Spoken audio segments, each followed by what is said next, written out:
Hello, this is your corporate chaplain, Gary Williams, coming to you from my home office here in Indianapolis, Indiana. I hope this video finds everyone doing well. We are now over 6 months into this coronavirus sickness, or as our president calls it, the invisible enemy. There is little reason for me to discuss the virus with you, as I know that our local and our world news has covered about every aspect of this illness and continues to do so every day. But as your chaplain, I know that you know that we may be in for an exceptionally long time before this thing ends. It could well go into 2021. With thousands of scientists and other experts working day and night, hopefully beginning next year, we will see a vaccine that will cure those that are ill and perhaps put an end to this disease from spreading. Today I wanted to share with you some things that are on my heart as I think about the people that I'm concerned about as I chaplain out there. I know a lot of you are going through difficult times. I want to share with you that the founder of the Methodist Church way back in the 1800s, his name was John Wesley. John Wesley was not only the founder of the Methodist Church, but if you go to a Nazarene church or a Wesleyan church, or if you go to a Holiness church, you've probably heard his name many times. He was a very, very well-respected man in the church. And one thing that caught my attention with John Wesley when I was reading about his life was he had 3 simple rules that he lived by, and I think those rules would do us well today. Number 1, his first rule was do no harm. Regardless of who you are, regardless of where you go or how many people you know, do no harm. Help someone, help a neighbor. Reach out and help a friend in time of need. I'm sure we all have a neighbor or someone we know, maybe a friend, that could need some help right now. Go the extra mile to make someone's day a little easier. Learn to be patient and have self-control because, as they say, we are all in this together. And I know it's difficult. I know our anxiety and our stress levels are very high during this time. So number 1 was do no harm. Number 2, John Wesley said, was do good in all the ways that you can, with all the means that you have, in all the places that you go, and to all the people you can, and as long as you can.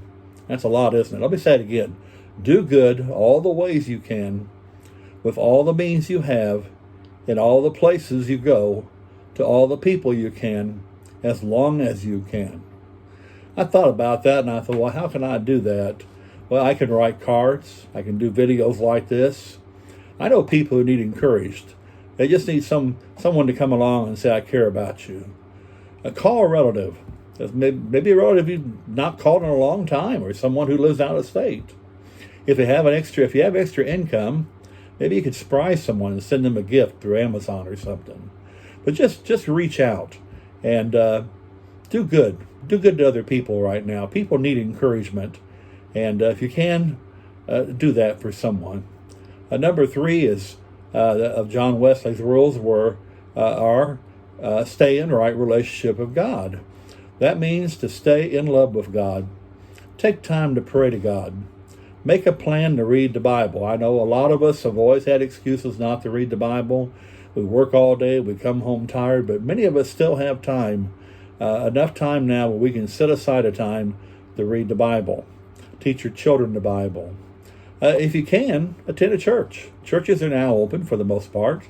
Or join in a small group or a supportive group.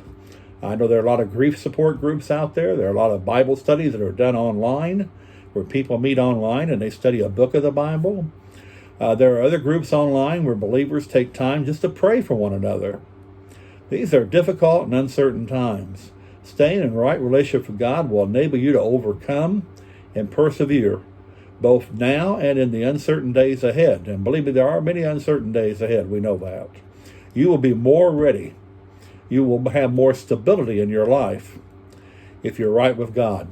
When those financial tough times come, when illness comes, when the loss of a loved one comes, when you're just lonely or depressed or discouraged, because of your relationship with God, you will have what the Bible calls, quote, the peace that passes all understanding. You see that with God, we have a certain hope. And it's a hope that we know that this too shall pass.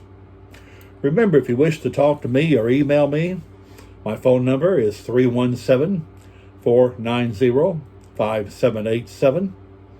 Or you can reach me by the phone number on the business card and leave a message on that, and I'll try to return your call the best I can within 10 to 15 minutes. Or if you want, you can email me.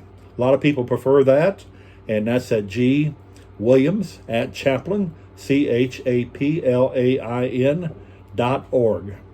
God bless you. I hope all of you are doing well, and I hope I get to see all of you real soon. Have a great day. Bye-bye.